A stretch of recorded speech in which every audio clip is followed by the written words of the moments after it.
Hello, hello, hello. Welcome to the 245 podcast with myself, our Caps, SB, and Dens. Thank you for joining us once again. Come on. Join us. Now, thank you for joining us once again today. And today we're doing the Premier League roundup show. Show you guys watch the games. You've seen Man United crumble. You've seen Arsenal looking good. So we're going to round up all the games today and have a discussion. So, yeah, let's go. So who's starting with? Let's start with the first game, Arsenal. Yeah. Arsenal. Sure, or should we start with the Manchester clubs today? No. Let's go with It's Sunday, let's go with innit? us now. Let's go with us now. Let's go. Alright. Let's go with us now.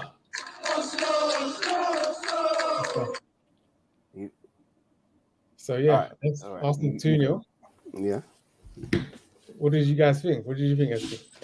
As the Going into it, I was a nervous wreck because with the first game of the season, you know how the Premier League and Sky Sports want to get ratings, they want to have a meltdown, they have something to talk about. We were the first game of the season last year, this year, and I think a couple of years ago against Fulham. I think that was only 2 years ago. So I think 3 out of the last 4 seasons, Arsenal were the first team playing.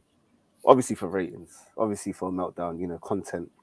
We drive all the narratives, all the major narratives outside of Man United, I feel, in the UK. So going to, I was nervous. Team line up as expected. Palace line up as expected. Hella athleticism over there in South London. So I was nervous about that. We started well. It was a great start to the game. Jesus on fire, Zinchenko on fire. All the football. The first 25 minutes was amazing. I couldn't even believe what I was seeing. It probably was even better than pre-season, the first 25, 30 minutes. And then we had a chance. Martinelli should have scored. We had a great corner routine and we scored through that. I'm not expected. We probably should have been 2-0 up by then, but 1-0, I'll take it. Then we had a few mistakes at the back with Ramsdale and Gabriel, and I feel that took the life out of the team, took the confidence away. And then Palace grew into the game. Their physicality showed a bit towards half time. Half time came out. I thought they were onto us a bit more in the second half. I feel like, especially the first 20 minutes of the second half, we had to ride the storm. So I thought we did well maintaining that. They we held them to one major big chance with Eze.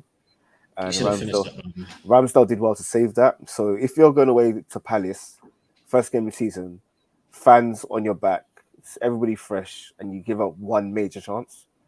All in all, even though we didn't dominate the game as I would like, I take it. And then we made a few changes. I thought the changes came a bit too late. Everyone was looking a bid tired. We brought in Eddie, brought on Tierney. Great to bring on talent like Tierney off the bench. And he come on and shot down his left-hand side. And when Nketiah came on, he made a bit of a difference. And then, we got nicked the second goal. I feel like it's a professional performance. We did well for most of it. Rode our luck a bit. Defended well at times. Zaha, we kept Zaha relatively quiet. But all in all, good performance. Not our best performance, but it's a good marker because we lost there convincingly last time. And we went there last time, I'll say, just round up here. We went there with Cedric. Went there with Tavares. Went there with Lacazette. This time around, we had Ben White right back.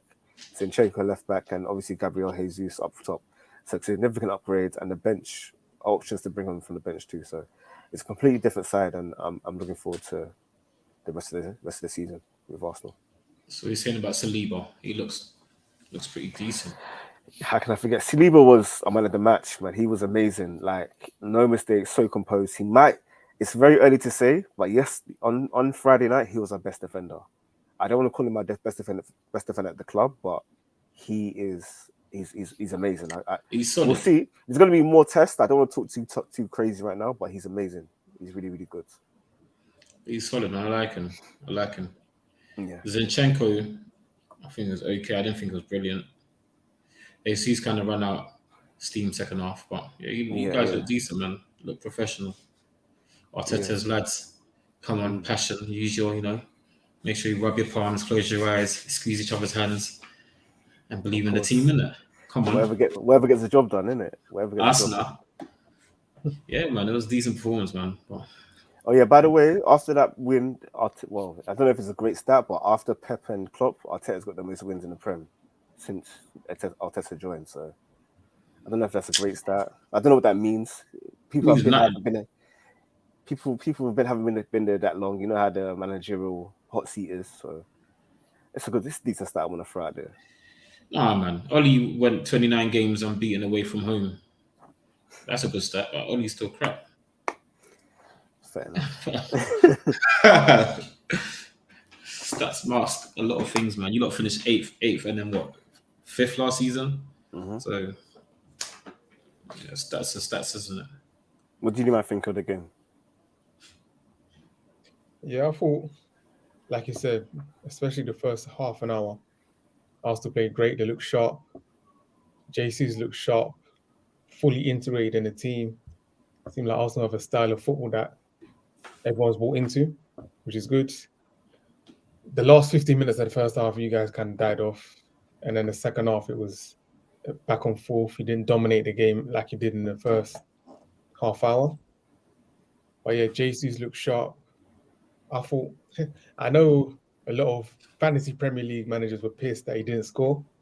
But I think it's a very good sign for Arsenal that he didn't score and they still were able to win. And that's a good sign because looking at how he was playing, it looks like he will get goals. Yeah. I don't think Arsenal fans have to worry about him getting goals or him not getting goals. He'll get goals. So the fact that you guys won, kept the clean sheet without him scoring is a very good sign for Arsenal.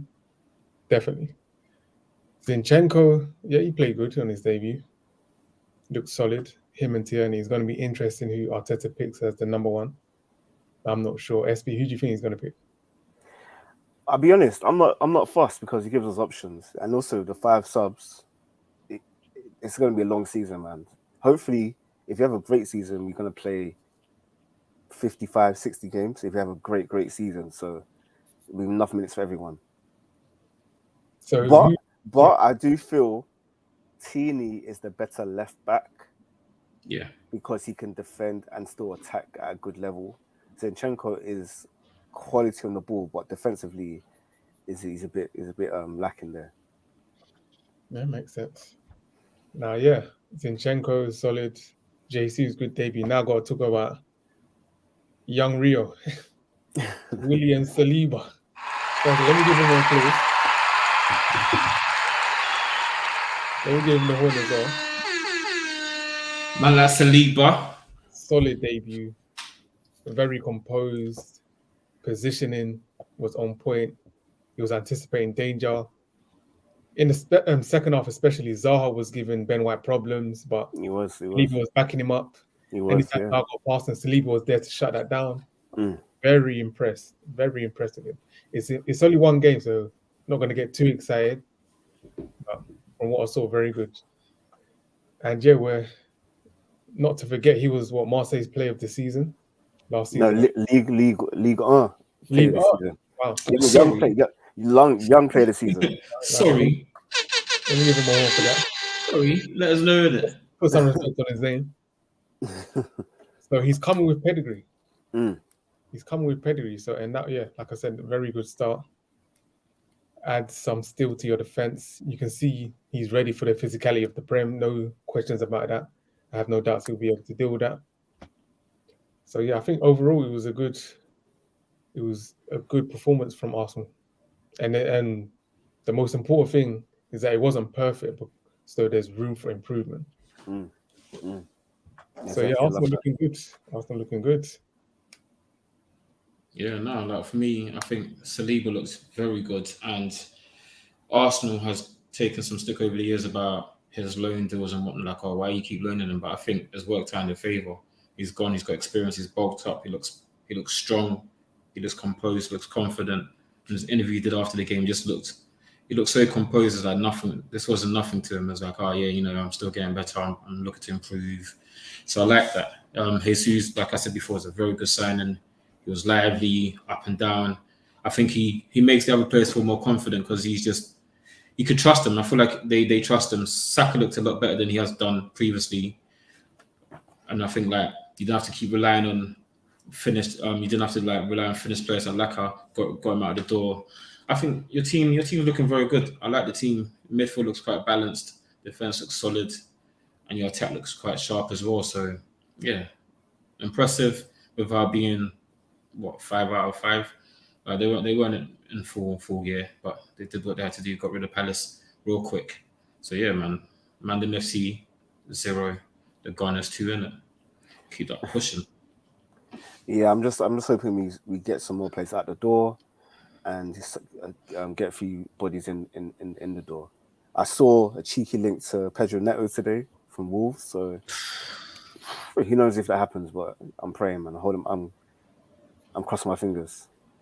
But with Arsenal, yeah, looking at your team, where do you think you need to strengthen up? Because there's no. When I was watching you, I wasn't thinking, wow, they need to strengthen up here or they need to strengthen up there. There wasn't like a blazing, this place like a blazing position of. There isn't a major weakness in our team. I kind of can say that, but what I will say is that across a 50, 60 game season where we want to be, we're gonna need that depth. We need to we want to have conversations whereby multiple people can fight for the position. We don't want to know absolutely who our starters are.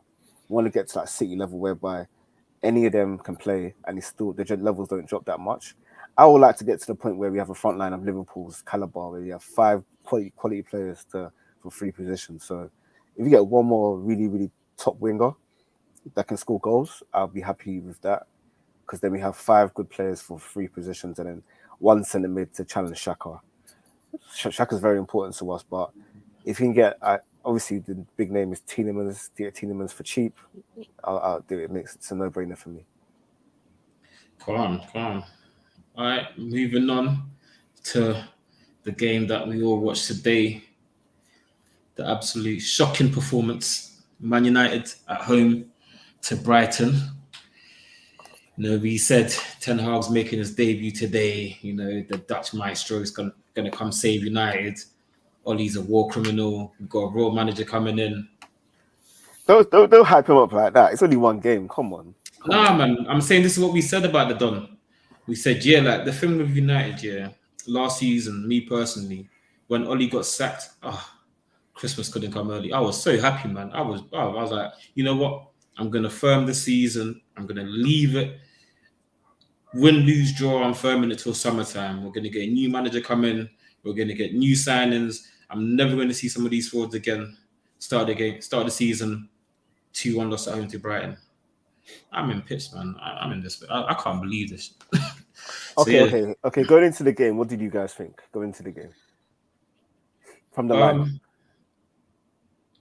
Honestly, my personal thing from the lineup was I wasn't too for the lineup because I just thought McTominay and Fred, that man, they're not serious. They're not serious. They're not footballers.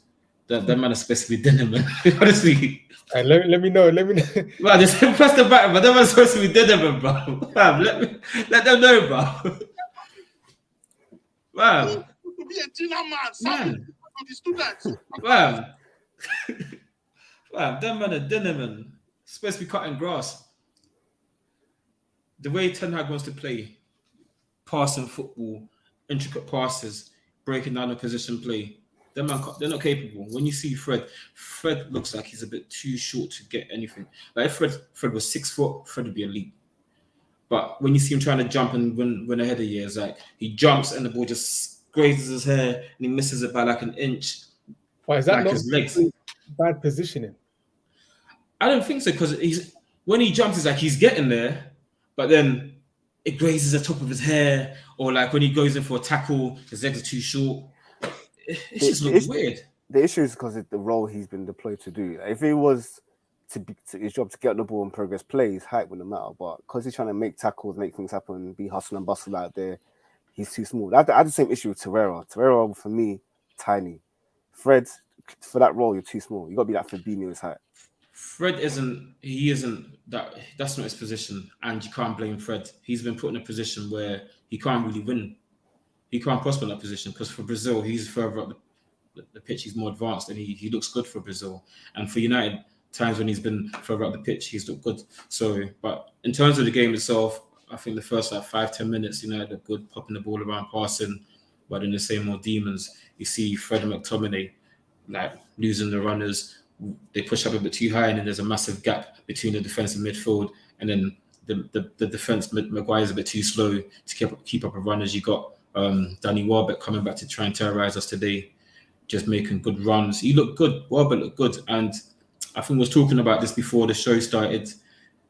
What's that? The wheelchair Donny, Jack Wheelchair, and Darren Bent. Them man said, yeah, Welbeck was better than Rashidi, and everyone killed him for it. Welbeck is better than Rashidi. Rashidi's dead food. Finished. That guy should be an MP. Finished. Dead food, bro. He's rubbish, bro. I can't believe it. He's crap. But yeah, like Welbeck was just pulling our defense left and right. His pace was causing us problems. His hold-up play was good. He was bringing in his teammates into the game. And obviously, he made the assist for their first goal. Who was it? That useless guy, McTominay, got the ball, run up the pitch, lost the ball. He's already been booked, so he couldn't even make the tackle. Didn't get back quick enough. Left a massive space between him and Delo. Welbeck got around, ball in, boom, goal. Easy. Second goal, Luke Shaw again loses the ball. The guy can't. Wow, the guy can't block a cold. It's mad. Have you ever seen Luke Shaw stop a cross coming in? I've never seen the guy stop a cross coming in. Never. Again, Luke Shaw loses the ball. Stop the guy crossing. Stop the cross coming in. Doesn't do that. They score from it again. 2-0 down at halftime. Second half, he takes off Fred, brings on who did he take for takes off Fred and brings on Ronaldo. Eriksen. well, like Ronaldo, but Eriksen drops a bit deeper, and we look like we get a bit of a foothold in the game. McTominay is hiding from the ball, but the movement from Ronaldo, it looks like he energized the front three, moving a bit more. Looked like we had a bit more of an attacking impetus up there. Eriksen looked decent second half. United looked decent second half, but yeah, we just couldn't. I feel like with United, when we got the goal to make a 2-1, we should have then really just gone at it. But after the goal, I think we kind of lost a bit of impetus. We kind of fell back a bit, and Brighton came back into the game. So yeah, all in all, not a great start. And I was rattled, but the thing is, when I look at it, I think to myself, these are the same criminals from last season playing. So I can't really be too upset, because last season told me that these men are rubbish. So from that performance, it just enhances my opinion of them. They're crap. So I'm not really too upset or too dumbfounded about what the hell am I watching? I can't believe this. I already knew they're rubbish. So yeah, Ten Hag's got work to do. Hopefully we make some good signings, plug up the gaps, get rid of McTominay and keep Fred on the bench. I don't want to see Rashidi again in my life. He can ride the bench. I don't care, but that guy's rubbish. Rashidi, if you don't know, is Marcus Rashford. I don't call him Rashford. I call him Rashidi. The guy's a bumper car bandit, just runs into man. Sancho, he didn't banish those Kennington claims, did he? He wasn't great either. Like he was, and then the last one I want to get onto, the last one, Master Splinter, Ratatouille Bruno. That guy's a fraud, bro. He's rubbish. Bruno's a fraud. Second half, every time we got into like good attacking positions, Bruno lost the ball. He's trying to do too much. He's trying, like, the thing with that guy here, as much as he saved us when Oli was about, he needs to chill. Just do the simple things first. Trying to do all these hero passes, just plays football like he's thinking 100 miles an hour, but his body's not allowing it. He's just weird. Like, he might need to ride the bench a couple years, not even a couple games, couple years. But yeah, that's adjust his game. He needs to adjust, because he's killing us right now, man. Him and Rashford, you can't have both of them on the pitch. I have one or the other, because both of them are just head loss. I have one or the other. Bench one and play one. We can't play both of them, because it's just accommodating two useless guys. We've already got McTominay and McFred in midfield. Yeah, boy. Lord have mercy on me, man. Denz, what are you thinking? Yeah, like there was a lot of anticipation, First game at Old Trafford, Ten Hag. Firstly, the starting lineup. All pre-season, we haven't played with a false nine. So why are we playing with a false nine now? I was a bit confused with the starting lineup. Can't play Elanga up front, or who? Elanga or someone. At least Langbeck. Nah. We need a Welbeck. Wait, Welbeck. No. We needed a focal point. There was confusion. I hear that, but it's better than that confused set of players are out there. We tried to do the false nine. I guess Christian Eriksen or Fernandes were kind of interchanging with the false nine. It didn't work. There was a lot of confusion at the back. Obviously, Martinez hasn't trained much with the first team. His first competitive game with Harry Maguire, so obviously there's growing pains there. But yeah, there was a lack of organisation. He was disjointed. It looks like they hadn't had a pre-season, to be honest. It looked like a bunch of strangers playing on the pitch. Whereas Brighton looked like a team with an identity, a style of play.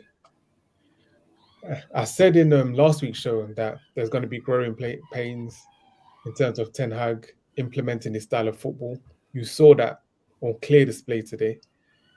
It's going to take time for us to play 100% to his style, to play 100% of the way that he wants us to play. It's going to take time. We're going to have patience. I don't know if Man United fans are going to have the patience required, to be honest. But yeah, it's going to be a lot of the games might look like that. Hopefully we can win those games and maybe not necessarily play well, but it's going to be kind of disjointed the first couple of games. But yeah, it wasn't a good performance overall. Brighton played well. Welbeck was causing problems all game. Gross got 2 goals.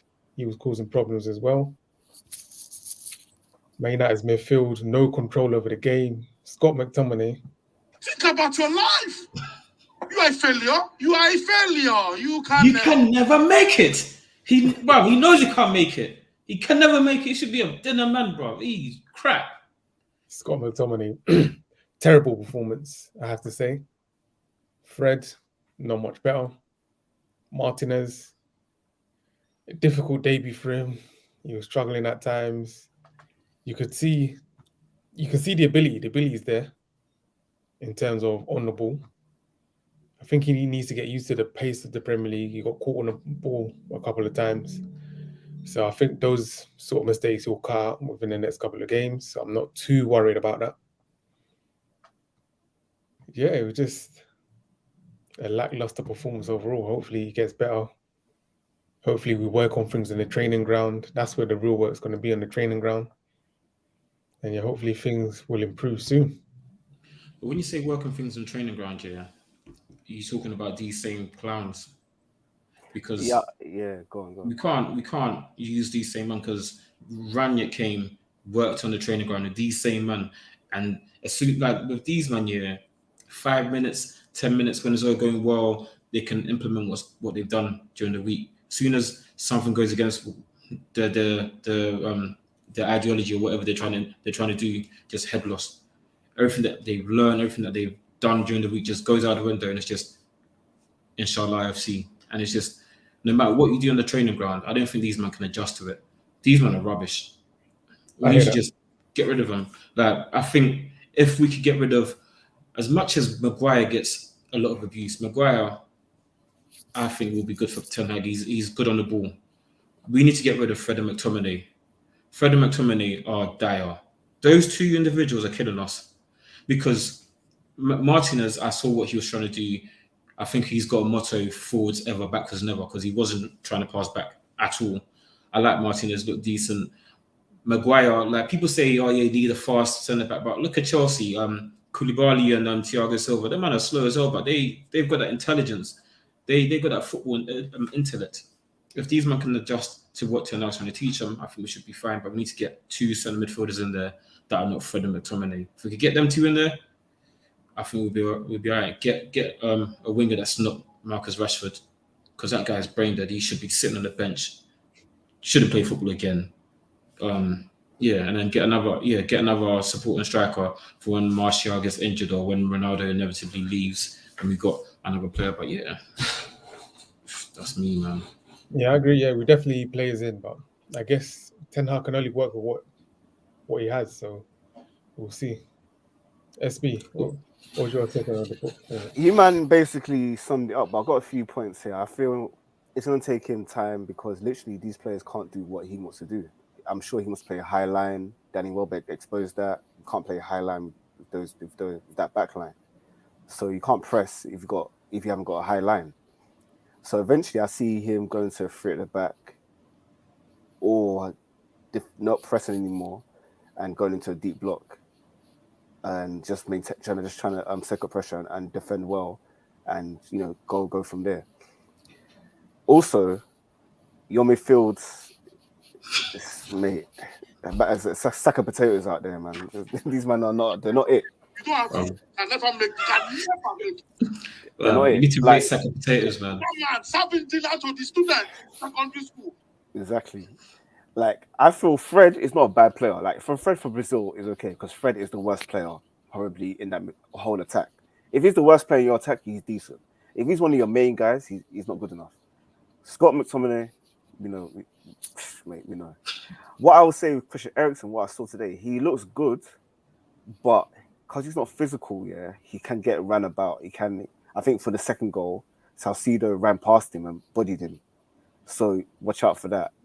You can't have too many of them guys on the pitch. Even though it'd be great, you can't have too many of them guys unless you're gonna foul strategically. And when I predicted you man to come below Leicester, even I just don't really see how many good players you have, or I don't see these players meshing well together. Two different styles. The manager wants to play a different certain way. I just don't really see. It's gonna be really tough year for you, man. And I feel like by next year, really going to see what Ten Hag wants to do. But again, it's only the first week, but we'll see. No, make some good points, man. Make some good points. So let's go to yesterday's early game. Fulham Liverpool. Great game. Very entertaining game. Mm-hmm. What were you guys' thoughts on how the game went? Surprises, man. I thought Fulham were going to be walkovers. They're going to be yo-yo club. We'll see what I just thought easy day in the park for Liverpool, but I was really surprised at the physicality that Fulham showed. They matched really well, even probably out physical Liverpool. Surprised them, I would say. They matched them yard for yard, I would say. Mitrovic bullied that defense. Even Van Dijk a bit and Matip a little bit. Mitrovic, you got to give him the flowers this week, man. He put in the shift still. Mitrovic put in the shift this week. I'm sure he got the most fantasy points this week. But that guy went to walk, not even work. He went to walk. Yeah, he went to walk. We put him walk, bro. Fulham really. I'm gonna look out for Fulham. Fulham, they got really physical players, pace everywhere, pace on the wings, I would say, and they shaped well. There weren't really a lot of gaps until Darwin Núñez came on. Liverpool really went for it. But in the first half, when Liverpool kind of playing within themselves, Fulham matched them well until Liverpool really put pressure on them. That's when the gap started to open up. So that's a good sign rather than just them being opening their arse and losing 4-0. So I was impressed. Liverpool, it's the first game of the season. I don't think they really took Fulham seriously, but I was still okay with Liverpool. I'm not that I'm down on Liverpool, but I'm still impressed. I saw some good things that are sustainable. So, and I don't think Jota was in the squad, was he? No. Jota, no. So I'm assuming he's injured, so they couldn't even bring him on. So imagine they had him too. But that starting lineup of front three of Salah, Firmino, and Diaz, I don't think it's it. So we're gonna see how long they're gonna take to start Darwin Núñez, and even Diaz. I like him, but does he have the real X factor? I would say, like Mane. But Liverpool, they're still good. They're still good.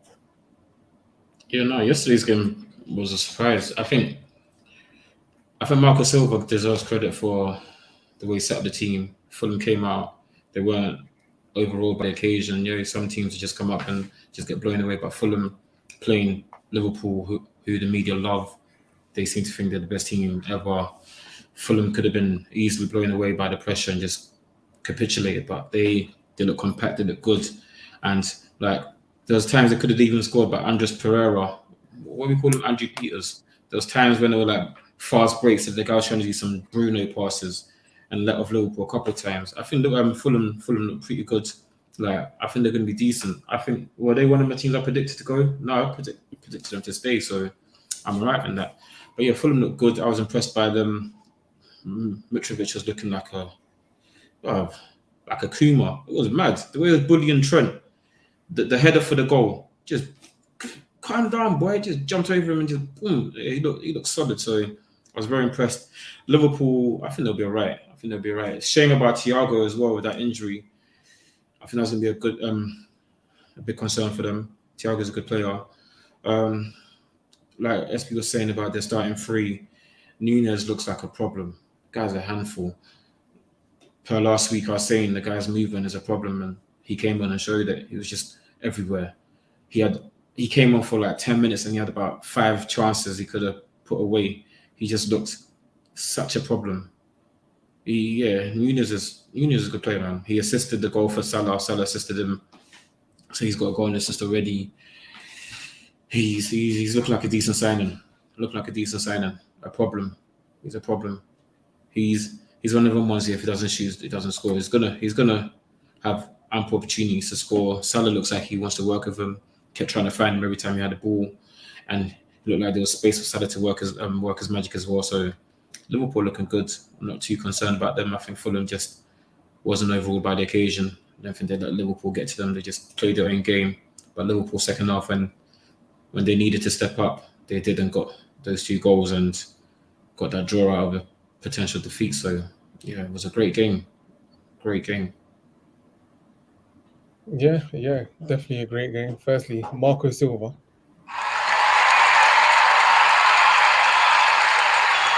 I have to give him his props because of the way he set out for them. They were aggressive. They were at Liverpool the first 15 minutes. They put Liverpool on the back foot, which was important. I think the most important thing that Fulham done was not play it out from the back too much. They were direct when they needed to be direct, and they didn't overplay at the back. So that not overplaying at the back didn't give Liverpool the chance to be aggressive and press them and make them mistakes. That was the most important thing. They were solid, played direct up to Mitrovic. Mitrovic was able to hold it up and then bring the midfielders, fullbacks, wingers into play. Yeah, brilliant game plan from Marco Silva overall. And like I said, them not playing it from the back worked in their favour. Mitrovic,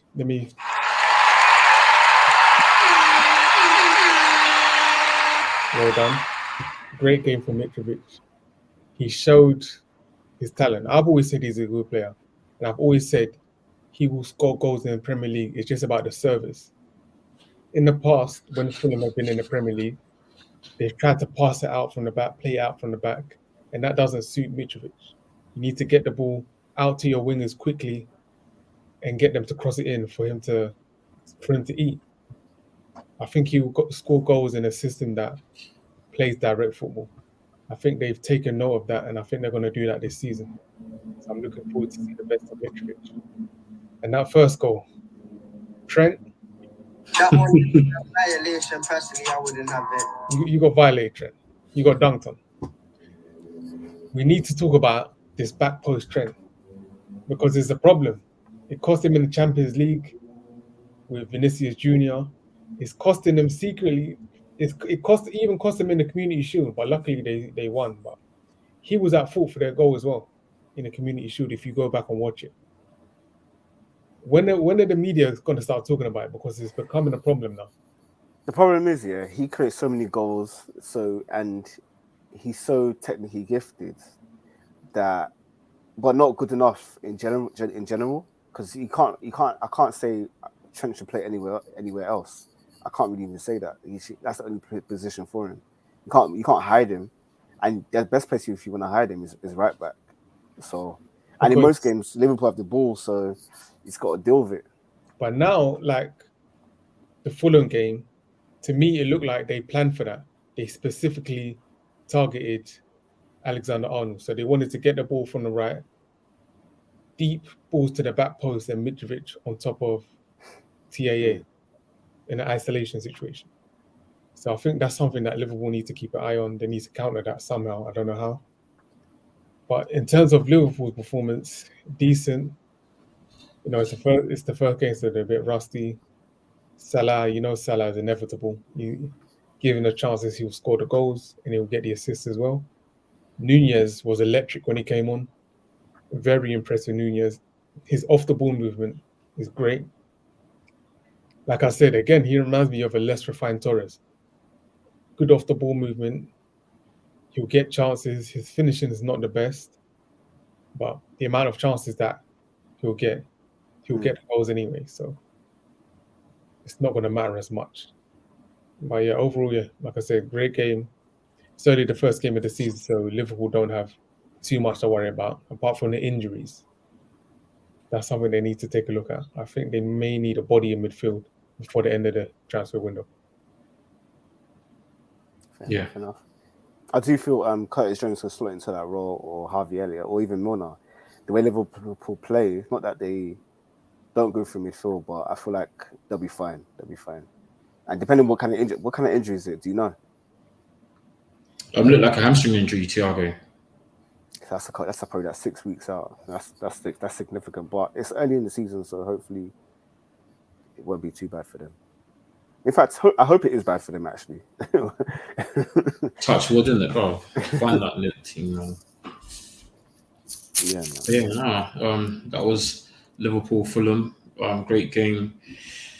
Next, we move on to the main team in North London, the Royal North London team, Spurs. Relax. Let me go first, please, because Wait, just before you.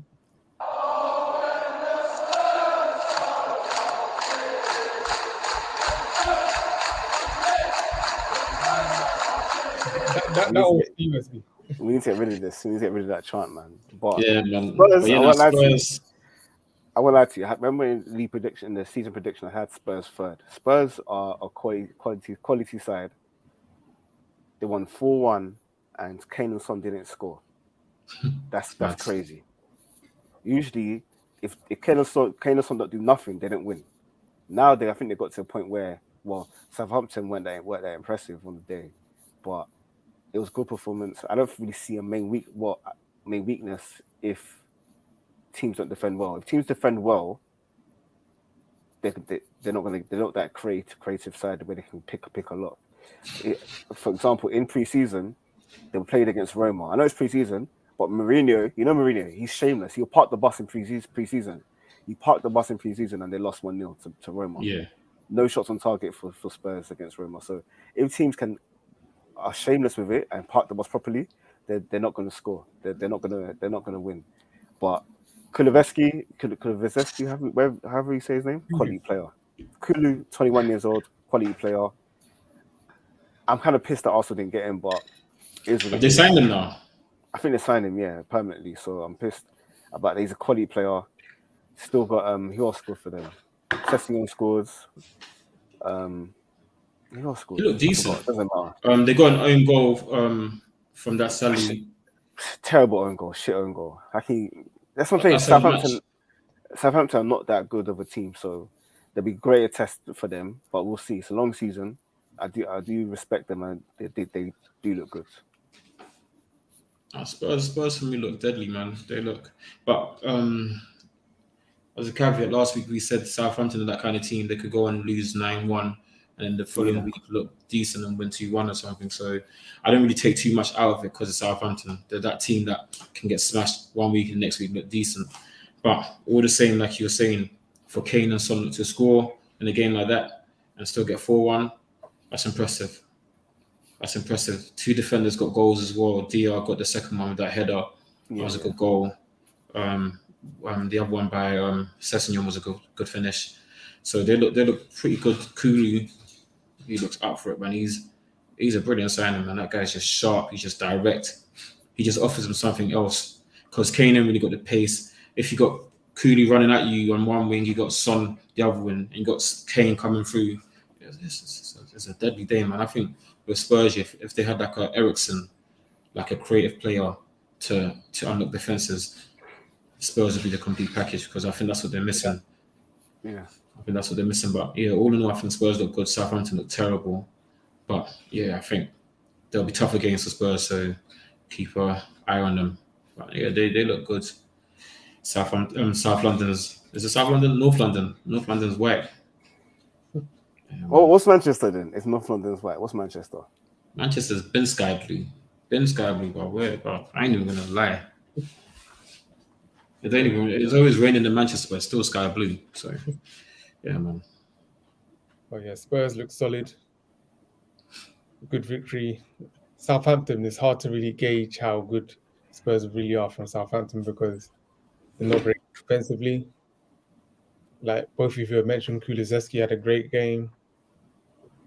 But again, they're going to struggle, like both of you have mentioned again, with teams that play a low block, teams that can actually defend. They've got them killers up front, Kane and Son. But they haven't got, like you said, that Eriksen, that creative midfielder that's going to unlock those defenses. So that's why in my predictions I had them fourth. But overall, they're solid and they're going to be hard to beat. I think Spurs will be the team that will do well in the Big Six. Against the Big Six teams, they're set up to do well because they're going to be solid and they're going to be deadly on the break. But it's just those mid teams and those lower teams, the teams that come to defend and that can defend. I want to see how they do against them. That's the key to Spurs. Finishing maybe third and then finish fourth again. We'll have to see. And then the only other thing with Spurs I'm interested in seeing is Richarlison. Where is he going to fit in? Because Kulu played well. I think he adds something different to the attack. And Kane's not going anywhere. Son's not going anywhere. So Richarlison. Every team's stocking up on players because remember it's a long season, World Cup 5 subs. Mate, I learnt my lesson. Last year, Arsenal had no European football. Last 6-7 games of the season, all our players were tired. All of them. So if we could, even us needed a larger squad with no European football too. So imagine all the teams that have big ambition for the season. They all need kind of need depth. Look at City, look at Liverpool. There'll be games, man. There'll be games, basically. You know, he'll make a difference, man. He's a good player. So should we move on to the next team, next game? We'll get these ones out of the way quick because it was a crap game. Chelsea versus Everton. 1-0 Chelsea. I think there's less to talk about the game, more talk about the game. I didn't watch it in full. I saw there was not much chances I saw from the highlights. What I do want to say is that Chelsea are gearing up. They're trying to sign any and everybody, any decent name out there who's available, who's going to entertain them. They're going to try sign Wesley Fofana for £80 million. They're trying to hijack the Frankie de Jong deal. I feel like their strategy is a bit haphazard. It's not even that. It's just it doesn't make sense. It kind of does because anybody with a decent name, they're going to try and get. If they got a decent name out there and other teams want them, they're going to try and get them. That's about it. But for Chelsea, watching them yesterday, I watched the game and Frankie de Jong is not the signing they need. They need a dynamic striker. If I was Chelsea, I'd go get Jonathan David from Lille because yesterday they looked so toothless, it was unreal. Sterling looks good. He's fast, dynamic, but he's not a striker. He's not the kind of person that's going to get you 30 goals a season. He can't do it by himself. Like watching the game, Sterling was making runs, but it's like they wasn't quite in tune with him. Like balls wasn't finding him in time, and when he had the ball, he was losing a lot because like usually at City when he had the ball, there's runners running in front of him. He can pick a pass out. But with Chelsea, no one had that thought to run into the box, make space, get into a good position for him to pick out a pass. So I think they need a striker. They don't need Fofana or flipping Frankie de Jong. It's the wrong signing, man. Cucurella came on and looked very good, so that's a good signing. He looked very good. Like, he looked sharp. It's probably better than Chilwell. He is. He came on the 5-10 minutes he was on. Him and Sterling had a link up. He looked sharp. Left foot straight into the box. He was proper.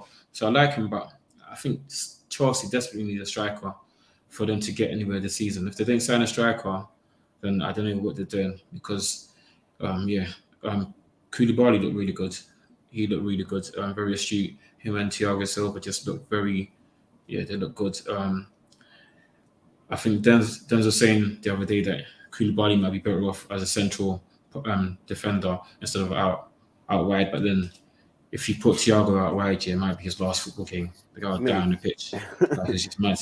Yeah. So you kind of have to accommodate him by playing him through the centre. But Chelsea, I think people overreacted, but at the same time, they do need a. They don't need just a. They don't need a Lukaku or a striker that's going to hold up the ball. They need a dynamic striker who's pacey, who's agile, can move about, because they want to keep the ball on the floor. So they don't need no hold up striker. They need someone who can just get in and just finish it off. So yeah, Chelsea look okay, but yeah, I can't see the challenge in Liverpool and City for the league. Everton as well, same story. They looked decent yesterday. They wasn't bad, but again, they have no striker. Calvert-Lewin was injured; he's out for 6 weeks, and they had Gordon. Yeah, that Gordon's not bad, but he's not a striker.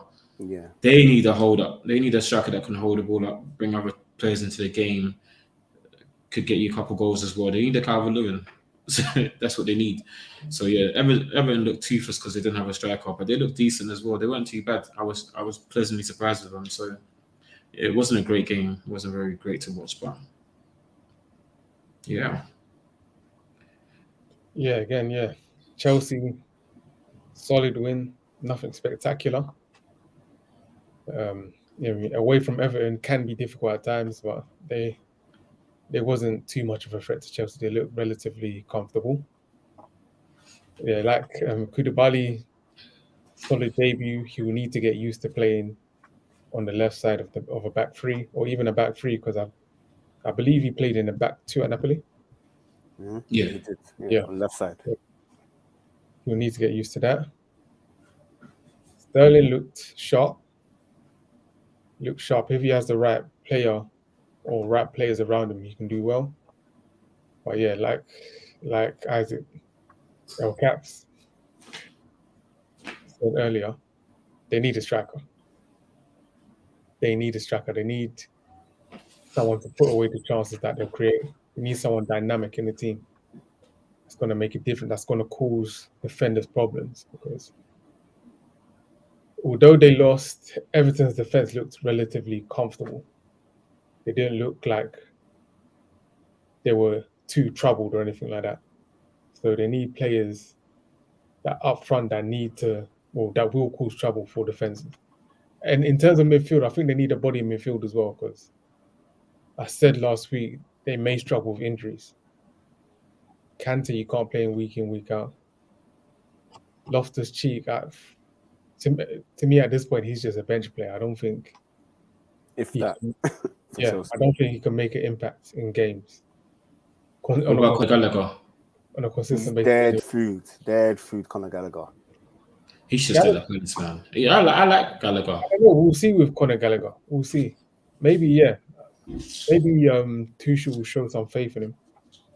But yeah, defense they need reinforcements here, because I know it was only the first game of the season, but Koulibaly and Thiago Silva were struggling.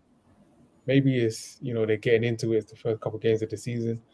They need some match fitness, but I can see them getting injured if they're going to be playing week in, week out. They're going to be injured, so they need some reinforcements in that position. If they don't, then yeah, they will finish outside the top four. I believe all of us had them outside of the top four in our preview. Yeah, those signings definitely out of the top four. Because their goal that they got was penalty by Jorginho, so it shows they can't score a normal goal. I feel like they need bodies across the whole team: centre back, centre mid, striker, winger. Because Havertz, we need to shine the light on Havertz. I saw a stat today: 1 goal and 2 assists in like the last 30 games. He's meant to be there. Even if you're not a striker, you're an attacker. You need to at least get 15 goals and assists in 30 games for Chelsea. 100 million too.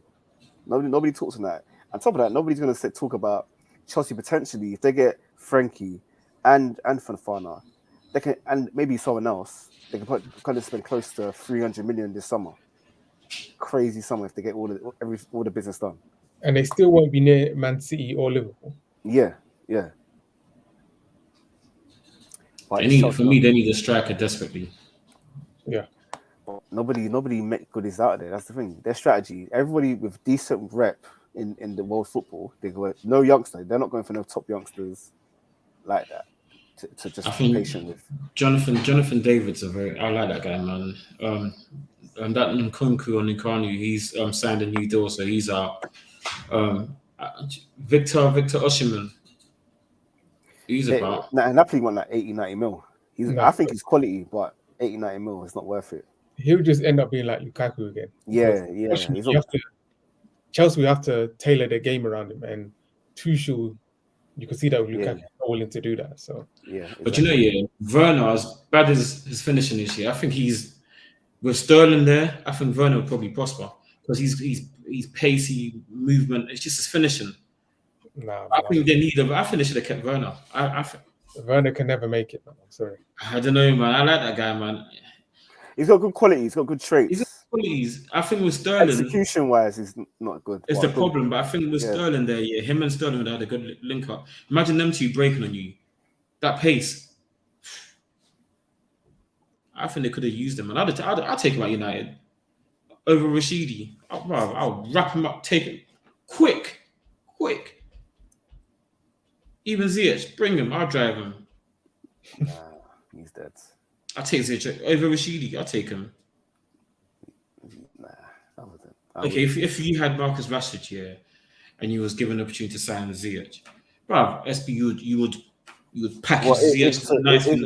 If Rashford was at Arsenal, doing what he's doing at United, running into defenders like a bumper car, you'd take Ziyech for 8 million real quick. Come on. Nah, I wouldn't. Honestly, I wouldn't. I'll take him, man. I'd wrap him up, give him a number 7, all sorts.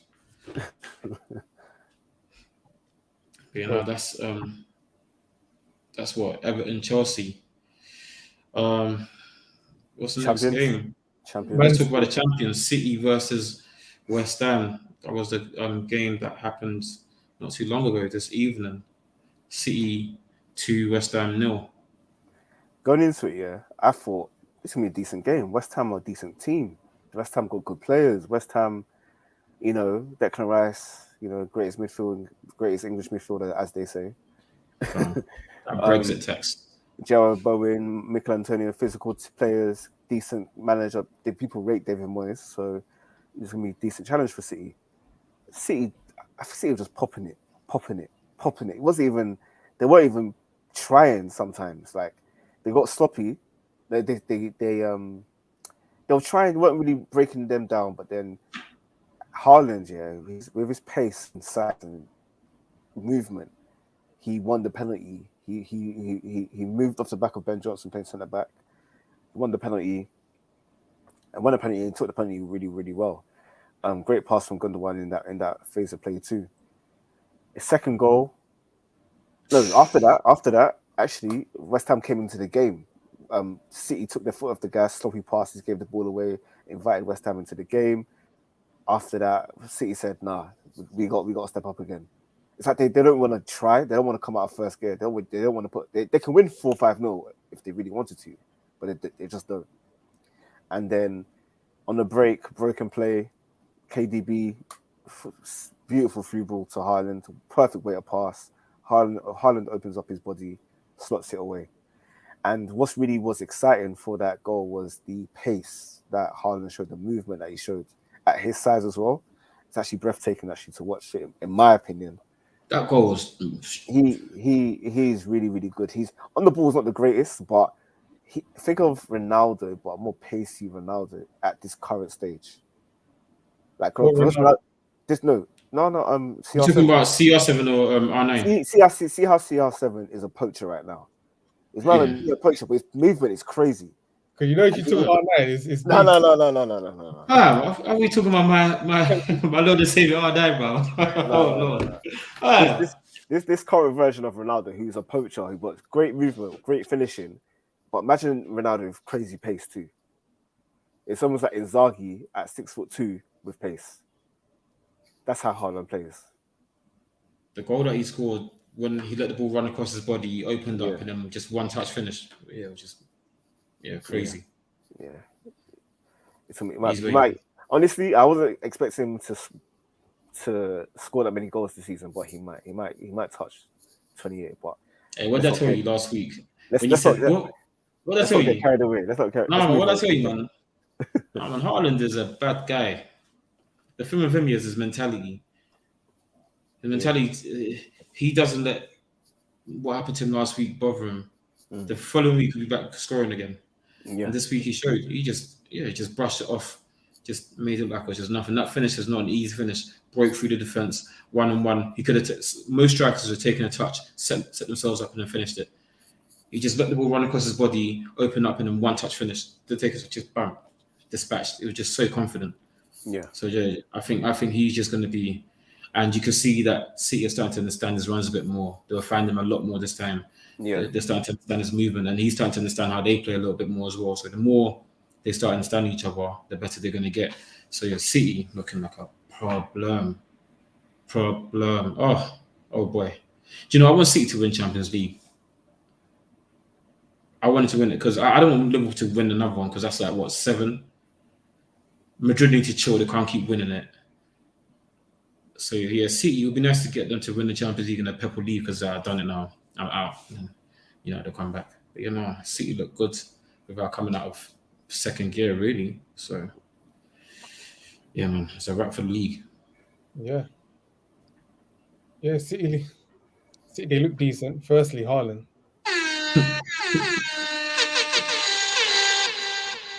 That's how you make a Premier League debut. That's how you shut up the critics, the doubters. Strong debut. You look sharp throughout.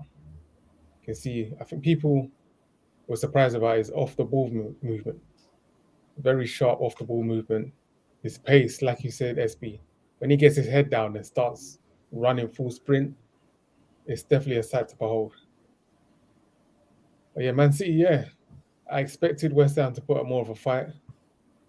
Man City dominated the game, or most of the game, especially the first half. The second half, West Ham came into it a little bit more. But yeah, Haaland, he might be a problem this season. The only thing with Man City that a potential issue I see with Man City is they don't have a player that a dynamic winger or dynamic type player that can be a man on the wing. Yo, Grealish was struggling out there. Grealish, all that, touch, small touch, cut in. Listen, we saw that a couple of years ago. Come with a new package, man. We need to see something different because. And with City, we need to get the ball and do something with it quickly. You can't have 100 touches. Dilly-dallying and all of that. Yeah, you got to do something. Because you slow the game down. Yeah. Yeah, Sterling, I think getting rid of him wasn't great, but he wanted to cut. If I see, I'd go back for Sané, He makes sense for them. Sané with that pace. His ability, but I think Sané's mentality, that's why Pep let him go. Yeah. It's obviously something not there mentally because Bayern, he's not prospering either. He's not even starting there. Yeah, so if you can't prosper at Man City or Bayern, there's something wrong with you, to be honest. Yeah. But who's a dynamic winger that could go City right now? I think Neto for Wolves might be a good signing for them. But Neto screams Liverpool, That guy just screams like a Liverpool signing. Yeah, he does still. He does. But yeah, I think that might be a potential issue for Man City this season because obviously most of the season they're going to be facing teams with a low block and they're going to need that dynamism, that player that can dribble past the man. Yeah. It's going to be an issue. So let's see. But then again, West Ham defenders looked a bit starstruck of Haaland.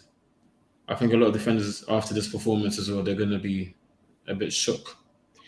And I will say with Haaland, as much as it was a good performance, West Ham, the Olympic Stadium, is one of the biggest stadiums in the Prem. And that works to his favour. And when it comes to Craven Cottage, those smaller pitches, we'll see how good his off-the-ball movement really is. Right, that means United are finished because Old Trafford is huge. Oh, we're done out here. Might get 10. Oh, man. That was City, man. City they look good. Yeah, one last thing, sorry. I still feel that they need some signings, but if this is what Pep wants to do, this sort of problem that is kind of glaring and everybody can see it, if he wants to go in the season with this kind of issue and he comes out on top of this, I'm not saying it's a major issue, but it's an issue that everybody can see. If he wants to come out on top of this, that's another star on his on his chest, man. That's another.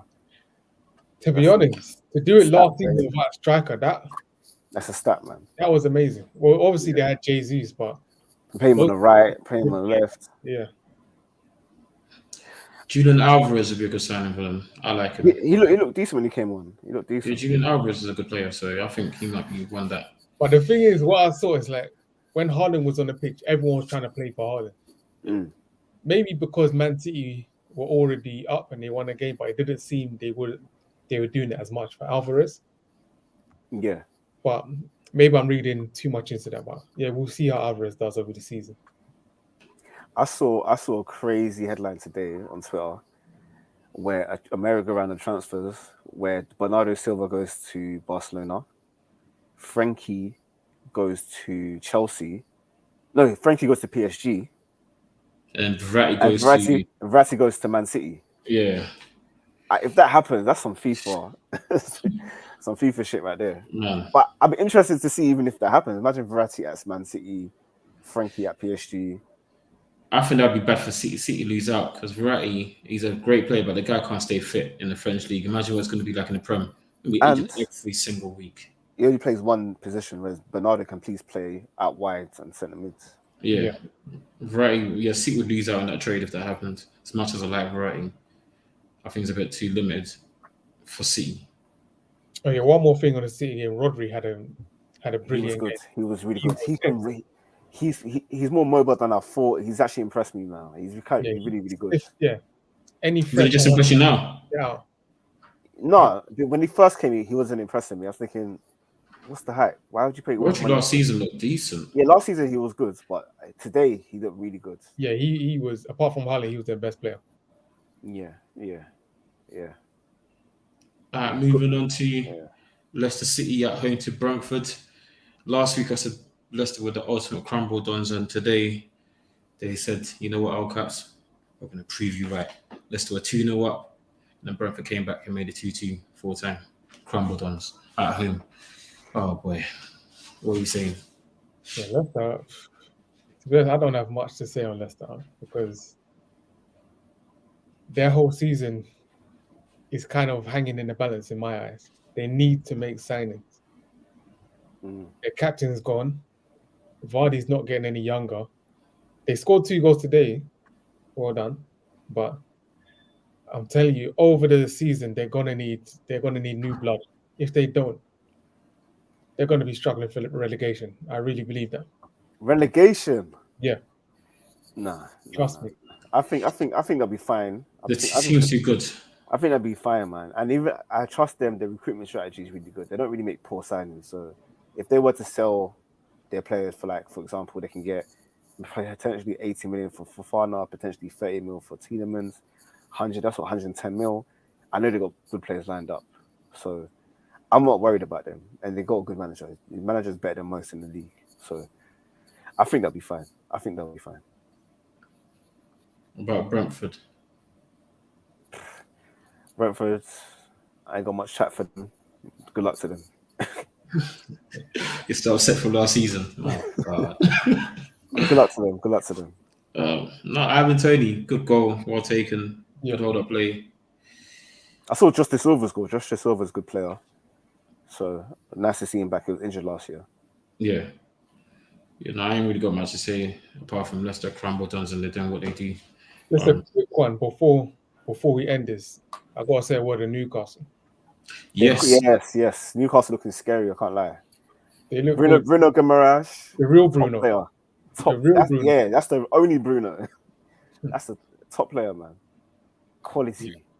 That finish from Callum Wilson, was a very good finish. If he can stay fit, he's a problem.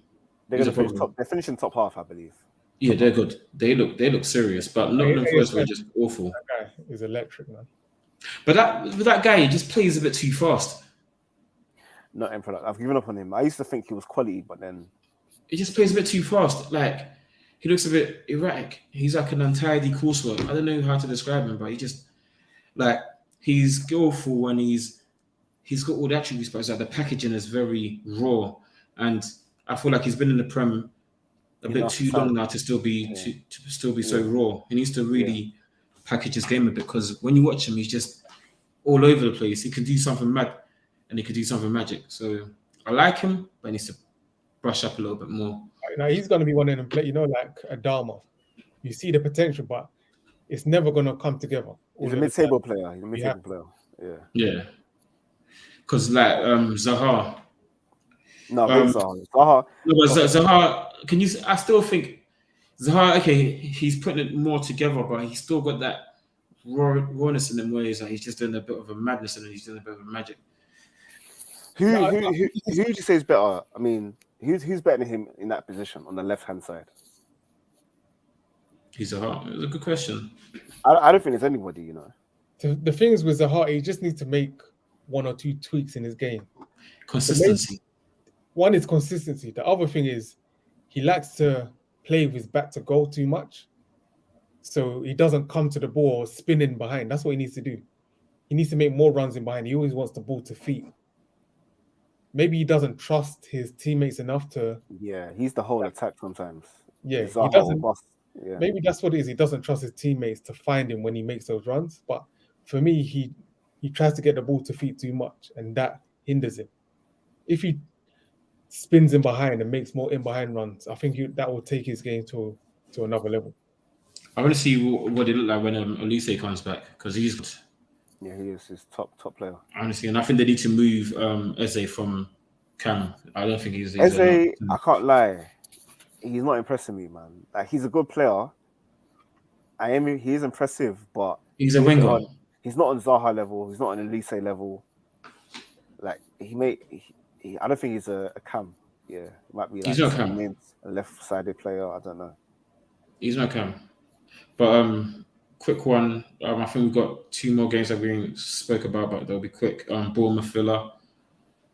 2-0 Bournemouth. Stevie G, sort it out. Stevie G, sort it out. Bournemouth. Stevie G is looking. It's not looking. Well, it's only the first game. G, bro. We don't want to overreact, but there's some murmurings already. People are talking already. He's got to fix up. Man, Lampard, they got that thing going, man. If you're gonna be a mid-table manager, yeah, just don't lose to people you're not meant to lose to. Yeah. Just don't do that, and you'll be fine. That's the thing. And the thing is with Villa, it seems like they're trying to play like their whole attack playing through Coutinho. And that's dangerous, because if Coutinho doesn't play well, then they might struggle to score or create chances. They don't really have good wingers. They got two good strikers. So, like, what do? Do you play two striker system that kind of hinders you other areas of the pitch? Coutinho's got no pace. He can only play Cam. So, like, you're kind of limited to what you can do. But they spent money, and he's been behind it, I feel. So you can't really complain for Villa. So. I think they should try and get Leon Bailey more involved, because he's a good player. But he was injured last year. Good, but I think he's like ASM. He has the ability. He's worse than ASM. No, in terms of like the ability is there, but he will never put it together all the time consistently. I mean, I don't care for Villa, man. I don't like Stevie G, so yeah. But yeah, no, shout out to Scott Parker though. Got Bournemouth looking decent. First game of the season, 2-0 win against Villa. Well done, Scotty Parker. Last game, Leeds versus Wolves. Leeds 2-1. I expect Wolves to win that game because of Wolves' pedigree. But I'm watching out for it. I like Jesse Marsh. I think his background's kind of decent. He came from RB Leipzig or one of them, RB Salzburg, one of them teams, those hipster progressive teams. So it's got good education as a manager. But Wolves, I think they're going to be stagnant this year. I think they might be finishing bottom half.